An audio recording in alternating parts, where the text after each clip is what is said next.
Purihin natin ang Panginoon at salamat sapagkat tayo ay Kanyang patuloy na tinutulungan. Ito pong pag-iingat mula sa mga magnanakaw ay isang malaking gawain ng tao. Safety from thieves is a genuine concern. It is a stressful concern and it has become an industry almost, especially so when you think of how people try to secure themselves and spend all kind of money to try not to be victims of thieves. At ito ang ating pag-aaral ngayon, pinamagitan natin how to be safe from thieves. Paano nga ba tayo magiging ligtas mula sa pambibiktima ng mga magnanakaw? Diyos namin sa langit, aming Ama, Creator of heaven and earth, God of Isaac, God of Abraham, God of Moses, God of our fathers, thank you for who you are in our lives. We thank you for the comfort that you give us, the strength, and even the discipline that you give us, oh God. We thank you for all the dealings that come from you. Salamat, Panginoon, dahil kami inyong pinahahalagahan. Salamat sa buhay na dinagdagan nyo na naman na isa pang araw. At salamat sapagkat kayo matagumpay na dinala nyo kami sa dakong ito upang inyong pagpalain. Dala-dala namin, Panginoon, ang aming mga papuri, ang aming mga handog, ang aming mga pasalamat at ang puso na umaasam, humihingi na pagpapalain nyo sa sandaling ito. Forgive us our sins, O God. Cleanse us. Make us whole. Enable us to see you, to touch you, to hear your voice. Protect this assembly from work of malicious men and evil spirits. Protect us even from our own weaknesses, from falsehood, from lies. And may you increase our knowledge of you as we focus our eyes on you, O God. Turuan niyo po kami, Panginoon, na sa inyo lang magtuon ng pansin. Palakasin niyo po ang aming katawan, alisin mo ang anumang magiging sagabal upang kami lubos na makinig sa inyong mensahe. Give us wisdom. Lead your people. Be the speaker, O Father. Use your servant only as your instrument. But walk in our midst, do your will, dispense blessing, and glorify yourself. We're confident that you hear as we ask in the name of our Lord, our Savior, our healer and friend, Jesus Christ. Amen. Matthew 6:19 to 21, ang ito pong walang kamatayang verses na ito, isa sa mga pinakakilala, pinakapopular na verses sa buong Biblia. Matthew 6:19 to 21. Do not store up for yourselves treasures on earth, where moth and rust destroy, and where thieves break in and steal. But store up for yourselves treasures in heaven, where moth and rust do not destroy, and where thieves do not break in and steal. For where your treasure is, there your heart will be also. Mga salita po ng Panginoong Jesus, salita ng karunungan, salita ng buhay. Huwag daw mag-ipon, mag-impok ng kayamanan dito sa lupa, kung saan tinutubuan lang ng lumot, ng tanga, ng mga kung ano-anong mga nakakapanira na mga bagay, nade-depreciate ang lahat, naluluma. At kung saan daw, hindi man yun maagaw ng panahon o ng pagkasira o pagkaluma ay maring nakawin ng tao. At sa halip daw, ang ating ipunin ay kayamanan sa langit, kung saan hindi yun maaabot ng mga kung ano-anong nakakasirang mga amag, at kung saan hindi yun pwedeng nakawin ng sinuman. Dahil daw, kung nasaan ang kayamanan ng tao, nandun din ang kanyang puso. Kaya yung kayamanan niya, kung nanakaw, halos nanakaw na rin ang kanyang puso. Tunay nga naman. At tingnan po natin ang reading number 1 ng verses na ito. The Bible is so wonderful that there can be many ways to read the same verse. So ano po ang lesson na natututo natin dyan? Do not work for material wealth. Do not work and do not hoard material wealth. Huwag lang daw pagsikapan, pagtrabahuhan at ipunin ang mga kayamanan na panglupa lamang. And why not? Because material wealth depreciates. Sabi niya, moth consumes. Tinutubuan ng mga ulalo, ng tanga, ng kalawang, inaamag, nasisira ang mga bagay. Material wealth breaks down, it ages and decays. And what's more, material wealth attracts thieves. Material wealth gets stolen. Kawawa naman kayo. Kung kayo ay sobrang nagsisikap, sobrang nag-iipon ng mga bagay na masisira lamang. Katulad mo ng isang kotse, kung mahal na mahal mo yan, halos lagi mo pang nalilinis at naaasikaso kaysa sa iyong asawa. May mga ganon. At lagi na lamang na konting may masagi lang ng dahon o madapuan ng lamok. Nagwo-worry na ang may-ari, mabuti pang wala ka niyan, na wala ka ng amo. Kaya sa among-amo mo yan, in fact, meron tayong kilala na hindi ginagamit ang sasakyan nila pag umuulan dahil mababasa. Totoo yun. Nagsasakyan pa raw. No? Ay ayaw namang mabasa. So, mas mababutihin pa nilang sila ang lumusong sa baha kaysa yung sasakyan nila ang mabasa ang gulong. So, nagiging amo ang mga material things. So, napakahirap po ng ganyang mga bagay. At, ano pa ang mahirap sa mga bagay na material? Lalo't iniipon mo at lalo't dumadami? Sabi ni Solomon sa Ecclesiastes 2:21, "For a man may do his work with wisdom, knowledge, and skill, and then he must leave all he owns to someone who has not worked for it." So kung inubos mo ang iyong buhay sa pag-iipon, at marami kang naipot, nagtagumpay ka, sigurado may ibinayad ka dyan. Ano ibinayad mo? Panahon. Kumisan kalusugan, kumisan enjoyment. Ang problema, pag namatay ka, wala ka naman talagang control kung sino ang pupuntahan ng iyong mga naipon. Minsan nga, nadadali pa ang iyong kamatayan dahil yung mga nagmamana, inihulog-hulog ka na sa bangin at nilalason-lason ka na at ang madali-dali ang pagmana nila. Kaya nakakasama daw ng loob. At isa sa ikinakasama ng loob ng namamatay na tao, yung ang dami-dami niyang iiwan na kayamanan. At hindi niya alam kung sino ang makikinabang doon. Makikinabang ng mga tao hindi naman naghirap. At yung mga naghirap niyan para magpundar, mostly they were cheated out of life. Mostly they missed many nice and beautiful moments of life because they're busy trying to hoard, to make, and to collect wealth. Iniiwan ng kayamanan, kaya hindi daw dapat sobrang pinupundar. At ano pa? Ecclesiastes 5:11. Another reason why people should not kill themselves trying to collect many things. As goods increase, so do those who consume them. And what benefit are they to the owner except to feast his eyes on them? Pag daw dumadami ang pera ng tao, dumadami rin ang manghihingi. Dumadami ang umaasa, dumadami ang kaparte. At ano daw yan? Matingnan mo lang pero hindi mo na ma-enjoy dahil nahihingi ng iba. Lalo sa ating bansa, maraming gobyerno humihingi ng tax mo. Iba't ibang uri ng mga pamahalaan. Iba't ibang uri ang bibigyan mo. Pagka dumadami ang iyong pera, dinadalaw ka ng mga tao mangingikil, mangba-blackmail, at syempre, dadami ang iyong kamag-anak. No? Natatuntong ka ng mga ika-third degree na kamag-anak mo, napakalapit nyo daw, lumaki kayo magkasama, etc. etc. dahil dumami ang iyong pera. Kaya mabuti pa kung minsan, ordinary lang ang kinikita mo, hindi ka pinapansin ng mga tao. Oras sa dumami yan, kasunod ang pagdami ng mga manghihingi at dadami ang iyong problema. Pagbigyan mo yan ng 3 beses, sa ika-4 hindi, masama ka pa. Yun ang ending. No? Kaya sabi, why? Why kill yourself? And what does Jesus say? Work for and collect wealth in heaven. Huwag daw dito sa lupa, meaning spiritual wealth. And why? Because heavenly wealth does not depreciate. Because heaven is forever. In fact, heavenly wealth appreciates. Dahil ang Panginoon ay marunong magbigay ng gantimpala sa mga taong gumagawa ng tama habang sila nabubuhay dito sa mundo. Heavenly wealth does not attract thieves. Wala namang magdanakaw na maiengganyong nakawan ka ng ministry, nakawan ka ng ginagawa, nakawan ng iyong kabanalan. At ibigin man nilang gawin yun, hindi nila kayang gawin because God is the keeper of your heavenly wealth. Heavenly wealth cannot be stolen. And what's the rationale behind this? Why not be involved in making and collecting material wealth, and why be involved in making and collecting spiritual wealth? Because your heart resides with and in your treasures. So yung mga bagay na permanente, hindi ka nag-iisip na biglang mawala sa iyong buhay. Your happiness is tied to your treasure or to what you treasure. So if your treasure depreciates, if your treasure can be stolen, your happiness is not secure.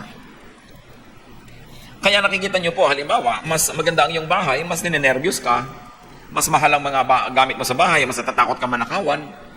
Minsan mas maganda ang yung girlfriend o asawa, mas ninenervyos ka na mas maraming pumupuntirya dito na gusto nilang maagaw ang kanyang pansin. At mas maganda ang iyong bag, ang iyong hikaw, mas natatakot ka na ma-snatchan. Na sino ba naman ang narinig nyo ng snatch ng bayong? No? Lalo't may mga nakadikit na kaliskis ng isda. Right? So, mas gumaganda, mas dumadami, natatakot kang lalo dahil siguradong maraming may interest sa ganung bagay. And you are always at risk. And you're always threatened. So sinasabi ng Panginoong Jesus, bakit kayo kukuha ng bato na ipupukpok sa inyong ulo? Magdadagdag ng mga bagay na hindi nyo naman talaga kailangan, akala nyo lang dahil gusto nyo, puro lang ito magiging magnet na tatawag ng mga gulo sa inyong buhay. At sinasabi ng Panginoon, in a manner of speaking through the verses, if your thoughts were always and only on material things, you would always worry, doubt, fear, and therefore you would always be unhappy. Kung ang lagi mo na lamang pinapahalagan ang kagandahan ng iyong mukha, araw-araw tinitingnan mo kung paano nagtagumpay ang gravity, no? Sa pagpapababa ng parts of your anatomy. Kung lagi mo na lang pinapahalagahan ay ang maganda mong buhok na numinipis-nipis din yan pagdating ng panahon. Kung ang lagi mo lamang na tinitingnan ay ganda ng isang plato, tuwing nagagalusan ay sumasama ang iyong loob. At merong mga misis na magbibili ng oven pero talagang ubos ang buhay nila, kalilinis ang kaloob-looban noon na alam nyo naman na kung ayaw nyong maalipin, huwag kayo mag-oven. Dahil ang paglilinis na lang ng loob niya na isa ng bukasyon. Dahil ang dami-dami mga siksik na puntahan ng lahat ng bagay na naninigas pag kung lumaon, ang hirap-hirap. No? So maraming hirap ang mga maraming gamit. Why? Why will you always be unhappy? Because material things always change. At every given moment, they are decaying and they are drifting away. Therefore, to love these things is to be tortured. Natatorture ka. Pag ang ganda-ganda ng bag, kahit ang bigat-bigat, hindi mailapag sa sahig, hindi mailapag kahit saan, dahil dudumi ang bag. No? Nagbag pa daw, tapos buhat-buhat. At ang ganda-ganda ng silya, hindi maupan-upan. At meron pa po ako nakitang bahay, white lahat ng carpet, hindi malakaran. So naglalagay sila mga tulay-tulay ng mga basahan, doon sila tumutungtong, parang nagpipiko, no? Habang naglalakad sila sa loob ng kanilang bahay. Bakit pinahihirapan nga naman ang sarili? Meanwhile, if you were focused on spiritual things, you attach to eternity. You attach to permanence, to stability. Therefore, you would be peaceful. You would be joyful. You will be serene and placid, like a pond without blemish on its face. Nagiging tahimik ang tao kung ang pinapahalagahan niya ay yung alam niyang wala namang mag-i-interest at hindi naman kayang kunin kahit pag-interesan. Where your thoughts dwell, so your heart lives. So secure your heart, brothers and sisters. Love things that last. Kung ano yung mga mahalaga. Get busy. Work for and collect heavenly treasures. So ano po yung reading one natin? Anong ibig sabihin ng heavenly treasures na yan? This is the usual interpretation of the church. Good works. Good works. In a manner of speaking, Jesus was saying, make good works your treasure. Because by doing good, you collect treasure in heaven, though you may not always collect treasure here on earth. But, don't get it wrong. By doing good, you also collect lots of treasures on earth. Gratitude, kindness, love, affection of people. No, which cannot be stolen. So hindi lang yun sa kabilang daigdig, meron din dito na kabuluhan at meron ding benepisyo dito sa side of eternity na ito, yung good works. Kaya sabi sa Matthew 10:42, ang sabi ng Panginoong Jesus, if anyone gives even a cup of cold water to one of these little ones, because he is my disciple, I tell you the truth, he will certainly not lose his reward. Sabi, maski man lang isang maliit na baso ng tubig na malamig, ang iabot ninyo, tipainom sa isang tao, alang-alang sa siya'y aking lingkod, dahil siya'y aking lingkod, hindi yan mabubura sa register ng langit. Kami ganun, hindi malilimot yan. Hindi siya malulugi. Hindi siya paring mawala ng gantimpala. At alam natin yung parable of the talents, yung ang ibinigay sa kanya ng Diyos ay pinarami niya, dahil sa kanyang sipag at dahil sa kanyang pagsisikap ay dumami lalo ang mabuting ibinigay sa kanya. Matthew 25:21, his master replied, well done, good and faithful servant. You have been faithful with a few things. I will put you in charge of many things. So ano bang ibinibigay sa atin ng Panginoon ng mga pwede nating paramihin? Talent natin. Ang ating mga kakayanan na ibinigay niya na pag in-apply natin sa godly work, ay dumadami ang bunga. Marami ang nabibiyayaan, marami ang natutulungan, marami ang nakakakilala sa Diyos. Sabi niya, meron kang gantimpala. I'll give you more things to manage. In fact, sabi pa niya, come and share your master's happiness. 1 Corinthians 9:25, everyone who competes in the games goes into strict training. They do it to get a crown that will not last. But we do it to get a crown that will last forever. Dito ay nire-refer ni Paul ang mga athletes. You know, Paul was ministering in the Greek world. And athletics is a major component of Greek life and Greek civilization. Kaya sa kanila nag-umpisa yung Olympics. No? Sa kanila nag-umpisa ang mga ganitong uri ng mga paligsahan. Sabi niya, ang mga tao ay halos ibigay ang buong buhay para palakihin ang muscle, para makabato ng bakal o ng bato na malayo, para makalangoy ng mabilis, para makalundag ng mataas. And for what? Sabi ganon, para makakuha lang ng mga dahon ng laurel na ipinuputong sa kanilang ulo sa award ceremony na bukas ay lanta na at hindi mo pwedeng ilagay sa paksiw na pata. Sabi ganon. Pero kung dahil dito sa mga premyong ito na naluluma, nagpapakahirap sila para magsanay. Tayo pa. Nagsasanay tayo para sa mga bagay na hindi mawawala. A crown that will last forever. So he's talking about the crowns, the rewards, the recognition that heaven gives to every work here on earth that is meant to amplify, to glorify, and multiply the good work of God. Alam nyo yan, yung mga nanalo na sa inyo ng mga medalya ng declamation contest, siguradong kumupas na ngayon yan. Yung mga gold medal kunwari, gold lang yan sa touring, pero maya-maya ay hindi na talaga gold yun. Pumuputi, pumuputla, at wala na pala. At kahit pa nga totoong gold yun, mananakaw naman. Yan ang problema sa mga bagay na may kinalaman dito sa lupa. So, nagiging mahirap sa mga tao ang maglingkod sa Diyos. Dahil kung minsan, ang napapahalagahan nila yung kayamanan dito sa lupa. And according to some observation, young adults especially find it difficult to serve God these times because they are busy trying to make money. Kinakapos ngayon ang lahat ng uri ng mga relihiyon at mga simbahan ng mga trainees. Kahit ang Catholic Church, kinakapos ng mga trainees na magsiseminaryo ng mga kabataan. Even evangelical Christians, kinakapos ng mga candidates for pastoral training. Ayaw na mag-training, ayaw na gumawa ng mga bagay na may kinalaman sa gawain ng Panginoon dahil gusto nila gumawa ng maraming pera. Para lagi silang nakaupo doon sa mga coffee shop na sisikmurain ka naman sa asim ng mga kape. Kailangan mo ng sobrang pagpapanggap para sabihin mong natisisihan ka sa mga kaping ito na galing sa Amerika. No? Pero inuubos ang pera sa mga itong bagay. Dahil nadadala sila, nahuhumaling sila sa tawag na sanlibutan. Hindi na kasi glamorous ngayon yung nagsasuffer ka for God's work. Sa tingin ng iba, hindi na glamorous yung naunahan ka ng iba, nagkakotse tuloy sila, malaki tuloy ang kita nila, ikaw, ito missionary ka, ito, ikaw, pastor ka. Kasi nakakalimutan na yung tinuturo ng Panginoong Jesus na tubig man lang na iabot mo sa kanyang mga lingkod, kikilalanin ng langit sa habang panahon. Kung ikaw pa kaya yung naglingkod, di lalo na. Nag-abot ka lang nga ng tubig, may recognition Ikaw pa kaya maglingkod. But people get too fixated on the here and now. At yan po isa sa mga qualities ng present civilization. Masyado yung here and now. Kaya yung mga fly now, pay later, puro mga instant noodle, instant coffee, instant everything. The here is the only thing that matters. Let the devil take tomorrow, but tonight I need a friend. Yung basta yung ngayon. Napakahalaga nung ngayon lamang. Pero ang itinuturo sa atin ng Panginoon, treasures in heaven. Meaning, marunong ka dapat maghintay. At sabi nga nila, even heaven can wait. Hindi ka dapat laging nag-iintay ng immediate gratification because that is very, very short-lived. At tungkol sa pagiging masyadong mahilig sa pera, sabi ng Panginoong Hesus sa Matthew 6:24, no one can serve two masters. Either he will hate the one and love the other, or he will be devoted to the one and despise the other. You cannot serve both God and money. At napakakonti kung meron man makikita ka na taong halimbawang tumalikod sa paglilingkod sa Diyos, tumalikod sa ministry at ang inatupag ay gumawa ng pera, kung talagang tunay ngang umasenso ang kanyang spiritual life, kung bumuti ang kanyang pagtunguhan sa Diyos. Something's got to give. And most of the time in our quest for materialism, it is our relationship with God that suffers first and foremost. So, may reading number 2 that I like to propose that some Bible students also like to see read in Matthew 6:19 to 21. So, ano yung reading number 1? Good works yan, yung treasures in heaven. Okay? Do not store up for yourselves treasures on earth, where moth and rust destroy and where thieves break in and steal.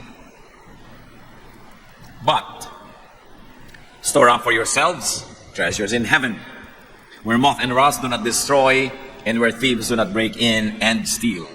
For where your treasure is, there your heart will be also.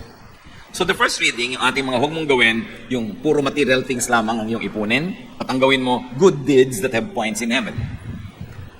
In the same way, as we read it again, what is the major message? Do not work for and attach yourself to earthly objects of desire or affection. This time it becomes more abstract. No? Because these verses can mean, huwag mo lang mahalin ang mga bagay na kayang mahipo ng mga kamay, makita ng mga mata, madinig ng tainga, o maramdaman ng iyong balat. In other words, don't just be physical. Pag yan lagi ang pinakalagahan mo, ano mangyayari? Halimbawa, inibig mo ang isang tao dahil ang ganda-ganda niya, pinakasalan mo. Paano kung bigla siyang nadaganan ng building at nagkabali-bali ang kanyang panga? Mahal mo pa ba? Kung ang minahal mo lang yung physical. Kung ang hinabol mo lang sa isang tao ay yung kanyang kayamanan, kung biglang nagpalit ang takbo ng ihip ng hangin at naghirap siya, mahal mo pa ba yan? Naghahanap ka ba at nag-aaral ka ba ng isang kurso para ka lang makapagtrabaho dahil ang bili-bili ng trabaho na yon? Halimbawa, on nursing, magna-nursing ka kasi ang bili-bili. Tapos biglang napaligtan ang takbo ng mundo, biglang after 4 years pag-graduate mo, hindi na mabili yun, ang mga mabili na vulcanizers. So, mahal mo pa ba yung pinag-aralan mo? Manghihinayang ka na lang, parang nasayang lahat. In other words, huwag ka lang magmamahal ng bagay dahil sa nahihipo, nakikita, o nasasalat. Kasi nagbabago ang ganung mga bagay. Objects of worldly desire should not be the focus of one's life, like power, or fame or beauty. 1 Peter 3:3-4, in defining a beautiful woman, sabi, your beauty should be that of your inner self, the unfading beauty of a gentle and quiet spirit, which is of great worth in God's sight. Yun daw ang magandang babae, yung magandang kalooban, yung maganda ang puso, matining ang loob, no? Matapat, maka-Diyos, malinis ang pag-iisip, yun daw ang napakagandang babae. Pero ewan ko kung malalagay kayo sa cover ng anumang magazine kung ito ang inyong kagandahan. Siyempre, ang ilalagay na cover yung pwedeng magbenta ng makeup, yung pwedeng magbenta ng shampoo. Ang buhok mo parang patibong sa mga insekto. Yung pag may pumasok na insekto, hindi na siya makakalabas ng buhay. Hindi ka papakinabangan ng mga shampoo companies, hindi ka gagawing model. No? Kailangan pati suklay, dumudulas. No? So, yun ang nagiging standard tuloy natin kung ano maganda. Huwag tayong palinlang. Tinitindahan tayo lagi ng mga bagay-bagay. No? Kaya, nung araw, yung mga maiitim, yung mga black people, hindi na pwedeng model. Because, especially in America, the black people were economically disempowered. Wala silang purchasing power. Pero ngayon, marami na umasenso ng mga colored people. So, may mga model na ngayong black. At nakikita nyo, kahit sa mga Hollywood movies at sa mga advertisement at sa mga modeling houses, ang dami na ngayong Asiana, no? Mga Asian beauties. Kasi mga Asian na ngayon ang mayayaman sa Amerika eh. Yung may hawak ng pera ng Amerika, mga Asian people. So ngayon, walang pelikula from Hollywood na hindi may Asian. Lagi na ngayon. Kasi meron niyang economic power para panoorin ng mga Asian yung pelikula. Dapat may Asian character. So, nagkakapera na rin yung mga Hispanics. Na dati puro yaya, ang liliit ang mga kita. So, baliwala, Indian market. Ngayon, may mga star na rin ang mga Hispanic beauties. Kasi lumalaki na yung pera na kinikita ng mga Hispanic Americans. Everything is about selling something. So, huwag kayo nagpapadala doon sa kung anong maganda. Sabi lang nila yan, kasi may itinitinda sila. No? Lahat ng tao maganda. Kasi Diyos ang lumikha sa tao. Sabihin nyo nga sa katabi nyo, ang ganda mo naman. Kailangan huwag kayo masinok, ha? Kailangan makita nyo, maganda naman talaga ang tao. Pero pag sinasabi mo na, ano ba ang standard ng beauty? Lagi nyo itinatanong, sino ang may sabi na yon ang maganda? Everything is about conditioning. So sabi dito sa 1 Peter, babae, huwag mong daanin sa pagdedekorasyon ang gawin mong kagandahan ay kalooban. Ngayon, maganda yung kalooban mo, maganda pa yung labas, according to the standards of your society, edi double benefit. Pero kung mamimili ka lang ng isa sa dalawa, hindi dapat nalilito ang tao kung anong kagandahan. At yan ay maaaring kahulugan na binabasa natin na let your treasure be that which is spiritual. Because it is difficult to steal that. It is difficult for moth to destroy that kind of beauty. Kaya mga ang gagandang babae, subukan yung iligaw sa gubat at isang linggong nasa gubat. Tingnan nyo pagbaba niyan kung hindi mukha rin yung bagong baba sa puno. Maintenance lang yan, kaya magaganda yan. No? Subukan yung isang linggong iwan talaga sa gubat yan. Kamukha na rin yan ng mga taga-gubat. Kaya ang ganda, ano ba yun? Espiritual. Ang mahalaga, yung espiritual na bagay. Matthew 4:8-10. Noong tinutokso ng demonyo ang Panginoong Jesus, the devil took him to a very high mountain and showed him all the kingdoms of the world and their splendor. All this I will give you, he said, if you will bow down and worship me. Jesus said, away from me, Satan, for it is written, worship the Lord your God and serve Him only. At sa isang temptation pa, sabi, why don't you command this stone to become bread? At sabi ni Lord, it is not only bread that matters. What really matters is the word coming from the mouth of God. So, a spiritual blessing against a material blessing. A spiritual food against a material food. Sabi ni Jesus, kung material food lang, huwag mo na akong guluhin. Ang mahalaga sa akin, spiritual food. At ano naman ang magiging kabayaran kung sakaling sinunod nga niya si Satanas? Malaki ang magiging kabayaran. Kaya minabuti ng Panginoon ang pahalagahan yung spiritual kesa yung physical. In our life, we put a lot of premium on beauty, power, fame, but this can fade and this can be stolen. Meron po akong isang kilalang pamilya, meron silang napakalaking negosyo. Meron silang pinapasok na isang maliit na kasosyo na gusto lang nilang makasosyo at mga kaibigan nilang matalik. Pero dahil sa kasakiman, no? At sa pagiging very wily nitong kanilang kaibigan, naagaw ang buong negosyo. At hindi pa kontento na naagaw niya itong unit ng negosyong ito, gusto pa niya ngayon makamkam pati yung mga hindi siya dating partner. At mukhang nagwawagi siya, no? Kahit dinadaan nila sa mga legal things. Yun ang sinasabi ng Panginoon, you can never be so sure. No? You can never be so sure. So don't put all of your wealth in that. At ang naging strength ng pamilyang ito, because they have known the Lord, nakilala nila ang Panginoon, nung nag-uumpisa pa lang yung problema na yan, yun ang naging joy nila, the joy of the Lord. But if the Lord was not in their life, baka nagbigti na yan, tumalo na sa building, no? Kung nagpukpuk na ng bato sa ulo nila dahil talaga namang napakalaking problema ang naging bunga ng kasakiman ng kanilang kaibigan. So ang sinasabi lang nung, let your treasure be heavenly treasures, prioritize God. Love God above all. Make God your treasure. Make godliness your treasure. Make spirituality your treasure. And who can steal that? And how can that fade? Mark 12:30, love the Lord your God with all your heart, and with all your soul, and with all your mind, and with all your strength. At pag ginawa natin yun na nakafocus tayo sa Diyos, anuman ang mawala sa'yo, siyempre iindahin mo rin dahil tao ka. Pero hindi mo mawala yung center of your being because it is in the hand of God. Ang tao mawala na ang lahat, wag lang yung center.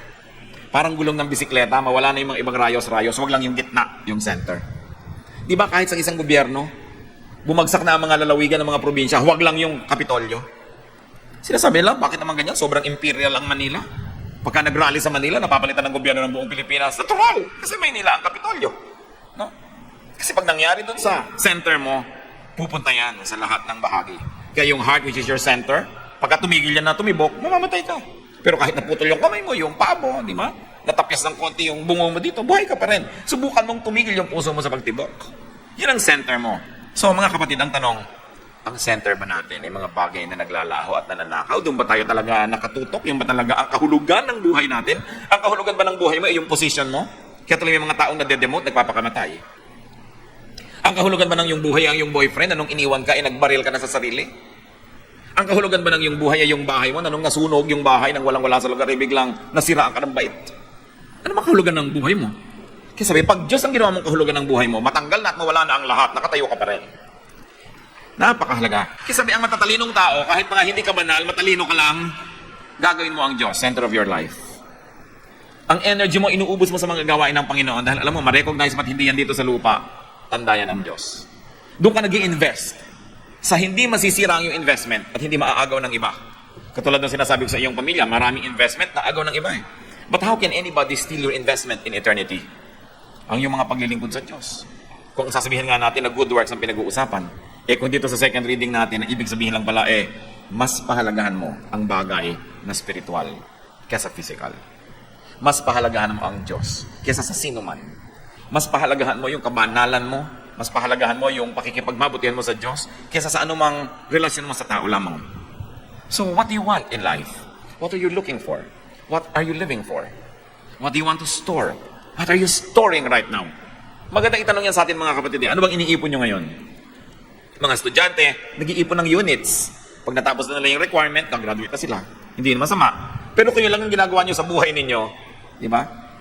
Paano kung biglang sawi ang iyong buhay, hindi ka na gumraduate? Ibig sabihin, wala kang narating dahil yun lang pala ang gusto mo, gumraduate. Kaya iba magtataka ka, pambihira naman, gagraduate the next month, namatay pa. Anong ibig niya sabihin? Kung nakagraduate na, pwede nang mamatay? Di ba nakakarinig kayo ng mga ganyan? Yung mga estudyante, graduating class, nalunod pa sa picnic, graduating pa naman. Hindi ibig niya ba sabihin, kung nakagraduate na, pwede na siyang malunod? O kaya, naku, ikakasal na bukas, natuklaw pa ng ahas. Ang arte kasi garden wedding pa ang gusto. So, ibig mo sabihin, kung napakasal na, pwede na siya matuklaw ng ahas. Kasi pagka sinasabi natin yung mga bagay na yan, lumalabas sa atin kung ano talaga mahalaga eh. Ano ba yung akala nating mahalaga? Bihira naman yung marinig mong, naku, namatay na yan, hindi man lang nakapaglingkod sa Diyos. Naku, hindi pa niya na talo yung kanyang masamang bisyo at ugali, namatay na. Ano ngayon ang ipepresenta niya sa Diyos, na accomplishment ng buhay niya? Bira ka naman makakarinig nung naku, hindi pa yan nakapag-share ng mahigit 100 kaluluwa at nadala sa Panginoon, namatay na, sayang naman. Bira. Diyan pa lang nakikita natin kung anong pinahahalagahan ng tao, maski ng mga Kristiyano. Kaya sabi ng Panginoon, kaya ang lulungkot nyo eh. Kaya mga insecure kayo eh. Kaya lagi kayo ninenervyos, natatakot sa future. Kasi ibinabakas ninyo yung future nyo sa mga bagay na hindi magtatagal. Now, it is not wrong to work to value and to keep things. Yun masama. It is not wrong to work for, value, and keep ideas and even people. Remember this, just don't value them more than God. Just don't value them more than goodness, more than your godliness, spirituality, and peace. Hindi natin itatapon yung ating mga kagamitan, hindi natin itatapon yung mga ambisyon, hindi natin itatapon yung units na na-earn mo, pero dapat malinaw sa atin, dekorasyon lang yan ng buhay. Hindi tayo nabubuhay para dyan. Do not overvalue them. So another reading, of course, on the reading number 2, nung anong ibig sabihin na gather treasures in heaven, is don't get too attached to things that do not last. Well, be attached. Love your boyfriend, love your husband, love your career, love your house, but not too much. Sino po ang tao nagiging tahimik ang buhay sa kabila nung siya ay nag-iimpon, siya ay nag-iimpok, siya ay nagsisikap? Yung kahit anong ipinupundar ninyo, mga kapatid, at kahit ano yung nagkaroon kayo, magandang bahay, magandang trabaho, magandang katawan, etc., pinapahalagahan nyo, na-appreciate nyo, pero in your heart of hearts, handa kayo na pwedeng mawala yon. Pwedeng manakaw. Pwedeng maluma. Pwedeng masira. Then, hindi kayo madadaya ng sanlibutan. Ano ba, meron kayong sweetheart, alam mong, well, mahal na mahal ko siya, pero nakalaan ang loob ko na pwede siyang mawala. Baka mawala siya ng pag-ibig sa akin, iwan ako. O kaya yun, natuklaw ng ahas, nawala. So, malulungkot ako, pero hindi ako mawala ng center. Gusto ko itong kusina ko, nililinis ko, mahal na mahal ko ang kusina ko. Pero kung sakali itong kinain ng lupa, paggising ko sa isang umaga, nawala na siya, nasa Australia na siya, doon sa kabilang gilid ng mundo, no? Hindi ako mababaliw. Magpapasalamat ako sa Diyos. Diyos ko, salamat po at nakagamit ako ng magandang kusina ng 3 months. Ngayon, balik uli ako sa wala, hindi ako magagalit sa Diyos, hindi ako magtatampo, magpapasalamat ako na kahit sandali ay nakahiram. At kung ganun po ang ating attitude, mga kapatid, nakahiram ka ng asawa, namatay, nakahiram ka naman. Yung iba nga buong buhay, hindi nakaranas niyan eh. No? Yung yumaman ka, tapos wala uli, eh salamat, yumaman ka. Yung iba, hindi na yumaman kahit kailan. Nagkaroon ka ng mataas na posisyon, tapos nasipa ka dahil sa pamangkin ng may-ari ng kumpanya. Natural, hindi ka naman pamangkin eh. Salamat, naranasan mo. So hindi natin sinasabing, huwag kayong magpahalaga sa mga bagay na yan, huwag niyong paghirapan. Okay, gawin. Pero huwag gawin Diyos. Huwag gawing necessity in your life. Always treat them as just additions, as decorations of your life, as icings on the cake. Na kahit wala yung icing, aandar ang cake. Dapat. What you crave, what you treasure can be your God. That's why Jesus is concerned that you don't turn anything that you like into a God. At kung meron ka daw gagawing God, yun ang God na capital G. Yun ang talagang mahalin mo. Yun ang talagang pagsikapan mo. Yun ang yung bigyan ng lahat-lahat. Kasi gusto naman talaga yun eh. At hindi mo mawawala. At marunong yung magbigay ng gantimpala. So work, brother and sister. Get, collect, like, love, but do not be attached. I think that is the whole thing. Na sinasabi, let your treasure be in heaven. Hindi sinasabing huwag ka nang magkaroon ng comfort dito, ng ambisyon, ng mga bagay. Pero huwag kang magpasilaw, huwag kang magpasilo, huwag kang magpabihag sa mga bagay na yan. Do not be attached. At yan ang central teaching ng Bible. The world is beautiful. God created the world. But don't be attached. Enjoy the moment while it lasts. And if God takes it away, say, thank you, Lord. 1 Corinthians 7:31. Those who use the things of the world should live as if not engrossed with them. For this world, in its present form, is passing away. Sabi kayo na nakikinabang dito sa mundong ito, sa lahat ng mga material na bagay, gamitin nyo. Pero huwag kayong mabuhay na akala nyo, mamamatay kayo kung nawala mga bagay na yan. Lahat yan ay lilipas. Sandali lamang. Huwag kayong masyadong sumandal. Huwag kayong masyadong umasa. Huwag kayong masyadong mahumaling kasi mawawala rin yan. 2 Corinthians 5:4 from the Contemporary English Version. These tents we now live in are like a heavy burden, and we groan. But we don't do this just because we want to leave these bodies that will die. It is because we want to change them for bodies that will never die. Ano ang tawag ni Paul sa katawan na ito na napakahalaga sa atin? Gagastahan mo ng kutakot-takot para mo lamang linisin, para mo lang i-maintain, para mo pabanguhin, para mo ayus-ayusin. Sabi, ang totoo, sabi niya, yung katawan natin na yan, pabigat. So it's just a burden. Mabuti pa kung darating ang panahon sa oras ng kamatayan, nalilisanin na ng ating espiritu ang katawan na ito. Doon tayo makakaramdam ng tunay na kalayaan, ng malalim na kaligayahan, na mararamdaman lang kung nakalaya na tayo sa bilangguan na ito na ating katawan. So kung yung katawan na pinakamahalaga nating commodity, siyempre yan ang pinakamahalaga. Alam mong may sunog, ikaw ang maiwan, iligtas mo yung Tupperware, no? Talagang ikaw ang tatakbo. Kasi yung katawan mo pinakamahalaga eh. Pero ang tawag pa rin dyan ng Biblia ay pabigat lang. So anong itatawag nyo sa iba? Ano itatawag natin sa iba nating assets? Ano itatawag nyo sa iba? Actually, puro liability. Basta kailangan mong alagaan, liability yon. Kaya kung minsan, mas mahimbing ang tulog ng talagang mga completely poor. Kasi anong mananakaw mo sa kanila? Kahit magpakalat-kalat ka sa lansangan ng anong oras, walang pangamba makidnap. Dahil pakakanin pa ng kidnapper. Walang mapapala sa kanya. No? Kaya kung minsan, kalayaan din yung wala kang masyadong mga ari-arian. Kung kayo ay hindi pa binibigyan ng Panginoon ng mga ari-ariang hinahanap niyo sa buhay, nakakalis kayo ng bahay kahit walang kandado, dahil wala namang mananakaw, kundi isang basag na tabo. Enjoy it while it lasts. Dahil baka bigla kayong yumaman bukas, naku, hindi na kayo makaalis-alis. May mga kilala akong mga pamilya, dati nakakapag-outing sila lahat sabay-sabay. Nung nagkaroon magandang bahay, laging may at least isang naiiwan. So habang kaya nyo pang iwan yung bahay nyo nang wala kayong inaalala, enjoy it. Dahil baka nga bukas, bigla kayong yumaman. May iba. Habang wala pa kayong masyadong inaalagaan na reputasyon, na pwede pa kayong makita kumakain ng halo-halo sa Arangke Market, gawin nyo na. Dahil baka bigla kayong maging socialite na hindi nyo na maamin-amin na doon kayo lumaki sa Arangke. Diba? Habang may mga pwede pa kayong gawin, dahil hindi kayo mayaman o popular o makapangyarihan, enjoy it. It could be God's great gift to you, but you probably don't see it because you're so fixated on something that others have that you don't appreciate the freedom of not having anything. Alam niyo ba yung hindi kayo kilala, hindi kayo sikat? Well, hindi kayo napagbubuksan ng pinto, hindi kayo napapaupo sa mga presidential tables, pero napakalaking advantage to be anonymous. Napaka-importanting commodity to have privacy in your life, which famous people don't have. So wag lang kayo naiingit doon sa mga kilala. Enjoy nyo. Ano ba nakaka-enjoy na hindi ako kilala? Diba? Dapat kung ano yung nasa sayo ngayon, pag-aralan mong makita kung ano ang pagpapala doon, ipagpasalamat mo yung pagpapala na yun, and then enjoy it. Because who knows, your fortune might change. Then you have to adjust to a totally different world, to a totally different arrangement, and you might say, mabuti pa noong araw, nung tahimik ang buhay ko, nung simpleng tao ako. James 4:14, what is your life? You're a mist that appears for a little while and then vanishes. Sabi, okay, bukod sa iyong katawan, anong mahalaga sa iyo? Buhay. Ano ba yung buhay na yan? Sabi ng Bible, isa ka lang na usok, isa ka lang asap, isa ka lang kaprasong hininga na sa isang iglap ay nawawala.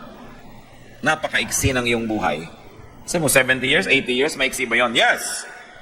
When you think of 80 billion years, ang iksi naman ng 80 years, no?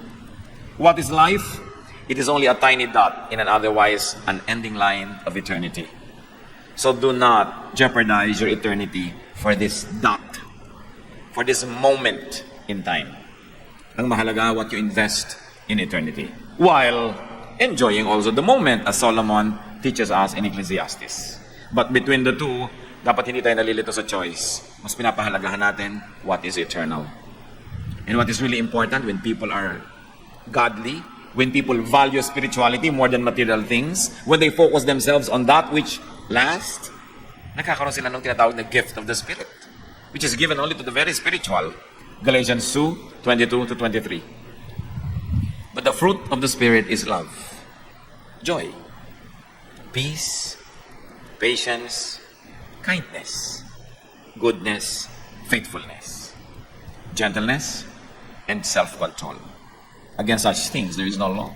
Sabi, walang makakaakusa sa ganyang mga bagay. Yan ang the best.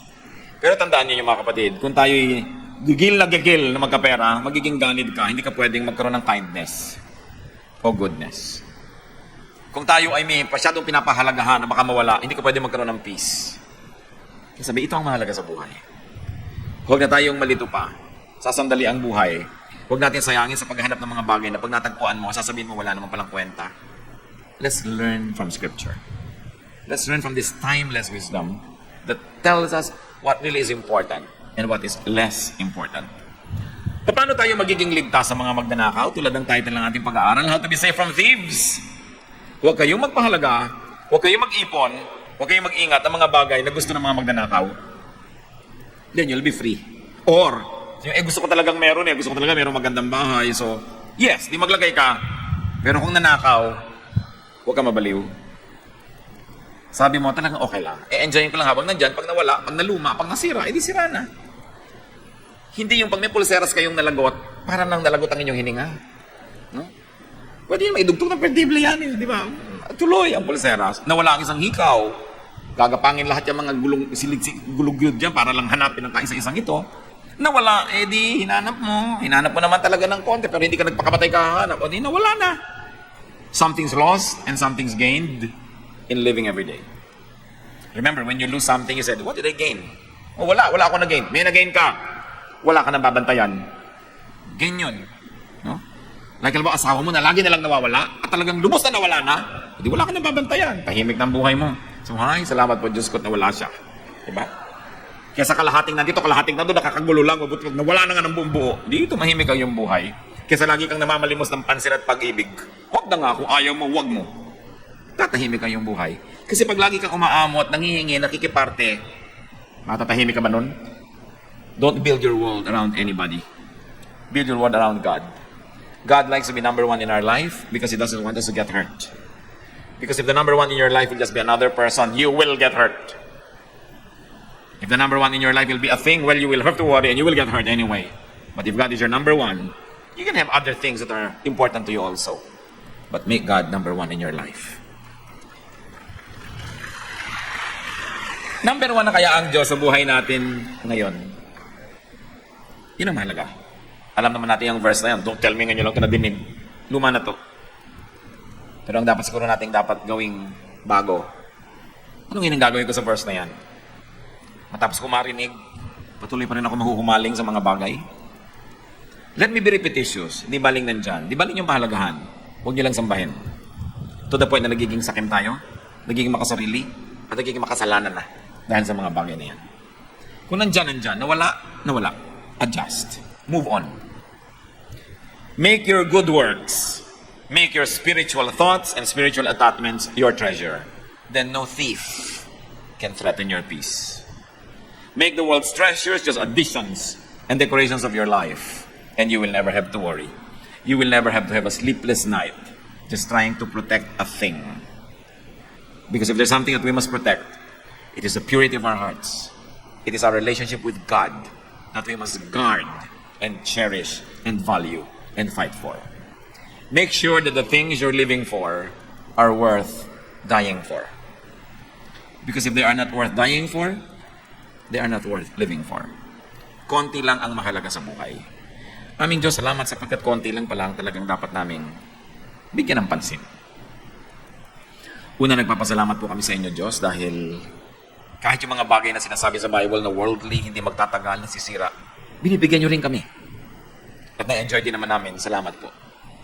Turuan nyo lang kami na huwag malasing, huwag mahibang. Nabigyan ito ng halaga more than what it really is. More than heaven values it. Lagi namin pahalagahan, Panginoon, yung relasyon namin sa inyo. Yung relasyon namin sa inyo. So we bow our heads before the Lord and ask ourselves, may pinahahalagaan ba ako higit sa tunay na mahalaga? Yung aking relasyon sa Diyos, yung aking espiritualidad, yung aking kapayapaan, yung aking katahimikan. Mga kapatid, sa ilang saglit ng pakikipagdigin sa Diyos, if there's anything that you want to give up, anything you want to surrender at the feet of God, do it now in prayer. Let's be silent. The Lord is in this place, and He likes to receive this kind of offerings from His people.